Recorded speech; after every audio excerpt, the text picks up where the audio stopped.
मंत्री जी की तरफ से जो जवाब आया बहुत संतुष्ट वाला जवाब है, परंतु मेरा इशू ये है सर, झोपड़पट्टी में स्कूल के अंदर बच्चों की तादाद बहुत ज़्यादा है। और झोपड़पट्टी में कौन रहता है? झोपड़पट्टी जो बस्ती है सर, तो लोग जहाँ जगह मिलती घर बना लेते हैं, गरीब लोग रहते हैं, टॉयलेट उनका जो है सब जो है कंबाइंड होता है, अलग अलग सब एक साथ रहता है उनका टॉयलेट।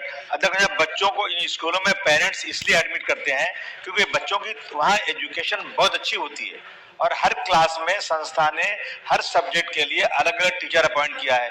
पिछले 10-15 सालों से ये स्कूलें चल रही हैं। इस बारे में पेरेंट्स की कोई शिकायत नहीं है, पेरेंट्स बहुत सेटिस्फाई हैं।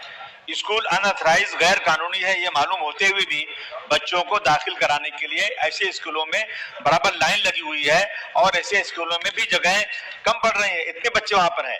पेरेंट बहुत ही खुश हैं इन स्कूलों के एडमिशन दिलाने में। इन स्कूलों के पास सिर्फ एक ही चीज, मंत्री महोदय का मैं ध्यान चाहता हूं, इन स्कूलों में सिर्फ एक ही चीज नहीं है कि जितनी कानून के मुताबिक जमीन लगती है इनके पास नहीं है। इस वजह से संस्थाओं ने कई बार एप्लीकेशन किया लेकिन सरकार ने इनको परमिशन देने से इनकार कर दिया और इनको अनऑथराइज्ड स्कूल की श्रेणी में डाला। इन पर क्रिमिनल केसेस दाखिल करने के लिए सरकार ने बोला। यह स्कूल स्लम में चल रहे हैं, इनको सरकार की तरफ से सहूलत मिलना चाहिए और स्पेशल केस बोल के जितने भी स्कूल हैं इनको जिसको आप अनऑथराइज बोलते हैं उनके पास स्ट्रक्चर है, कमरे हैं, लाइब्रेरी है, लेकिन उनके पास सिर्फ जो कुछ नहीं है वो जगह की कमी है। अध्यक्ष महोदय, इनको परमिशन नहीं दी जा रही है। ये स्कूल, मेरा पहला सवाल है, ये स्कूल मुंबई के झोपड़पट्टी में जहां लोगों को जाना भी मुश्किल है, इतनी घनी आबादी जहां है, ऐसे बस्ती में चल रहे हैं। इन स्कूलों को स्पेशल केस बोलकर परमिशन देना जरूरी है। इसके बारे में क्या सरकार स्पेशल केस बोलकर परमिशन देगी या नहीं? दूसरा सवाल मेरा सर, 1987 में ऑपरेशन ब्लैक बोर्ड शुरू किया गया था एजुकेशन को प्रमोट करने के लिए। 4 रूम के स्कूल को भी परमिशन दिया गया था। क्या सरकार इसी तर्ज पर इन स्कूलों को परमिशन देने पर गौर करेगी क्या? सर तीसरा सवाल है महोदय, एक कमेटी गठित की जाए जो स्कूलों की स्टडी करके बच्चों की सेफ्टी देखते हुए इन स्कूलों को एक अलग श्रेणी में डाल दिया जाए जिसे इन स्कूलों की मान्यता मिले। या सरकार इस पर विचार करेगी क्या? ये बहुत ही इंपॉर्टेंट सवाल है। बहुत सारे लोगों का इसमें एम्प्लॉयमेंट जुड़ा हुआ है, बहुत सारे बच्चों की जिंदगियां हैं जो बहुत कम पैसे खर्च के तालीम हासिल कर रहे हैं और इन स्कूलों में बच्चे मेरिट लिस्ट में भी आ रहे हैं। तो जरा मैं मंत्री जी की तरफ से चाहूंगा कि जरा इन स्कूलों को बचाने के लिए कुछ अच्छा कदम उठाएं।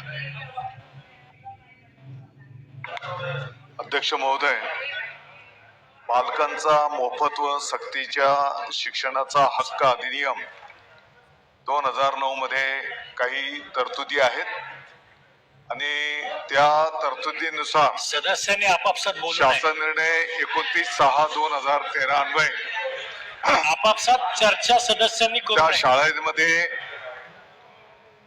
मूलभूत सुविधांचे निकष त्या ठिकाणी विहित करण्यात आलेले आहेत आणि म्हणून साधारणपणे कशावरही काही सांग. त्या शाळेच्या साठी क्षेत्राची अट घालण्यात आलेली आहे. त्या जागेचा भाडे करारनाम्याच्या संदर्भातली अट घालण्यात आलेली आहे आणि सर्वसाधारणपणे त्या शाळेच्या साठी विद्यार्थ्यांच्या साठीच्या ज्या काही भौतिक सुविधा आहेत तुमचीच लक्ष वेधी या संदर्भातल्या काही अटी शर्ती त्या ठिकाणी घालण्यात आलेल्या आहेत आणि म्हणून काही शाळा या सुविधांचे क्षेत्राचे निकष पूर्ण करत नाही आणि म्हणून त्यांना त्या ठिकाणी अनधिकृत शाळा असं त्या ठिकाणी घोषित करण्यात आलेलं आहे. यामध्ये वर्गखोलीचं क्षेत्र पण त्या ठिकाणी अपेक्षित आहे. साधारणपणे तिथे काही बाबा दुःखद दुर्दैवी काही प्रसंग घडू नये या सर्व तांत्रिक गोष्टींचा अभ्यास करून हे निकष त्या ठिकाणी करण्यात आलेले आहेत. तरी पण ही पण वस्तुस्थिती आहे की काही वर्षांच्या पासून ते विद्यार्थी तिकडे शिक्षण घेत आहेत आणि म्हणून विद्यार्थ्यांच्या शिक्षणाचं हित सुद्धा आपल्याला लक्षात घेऊन आता या ठिकाणी जे काही मुद्दे ठेवण्यात आलेले आहेत येणाऱ्या काळामध्ये त्यातल्या त्यात अगदी अणुरेणू न पाहता त्या विद्यार्थ्यांचं हित पण डोळ्यासमोर ठेवून याच्यातनं मार्ग काढण्याच्या दृष्टिकोनातनं एक समिती गठीत केली जाईल. काही प्रस्ताव आताच्या घडीला त्या ठिकाणी मंत्रालय पातळीवर पण आलेले आहेत.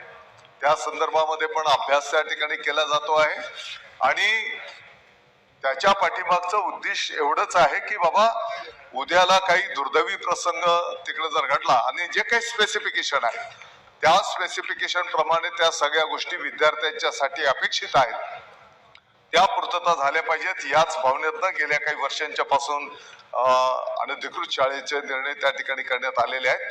तत्काळ समिती गठीत करू आणि त्या विद्यार्थ्यांचं हित लक्षात घेऊन सकारात्मक मार्ग कसा निघेल ते त्या ठिकाणी लक्ष घातलं जाईल. सन्मान्य सदस्य मुर्जी पटेल.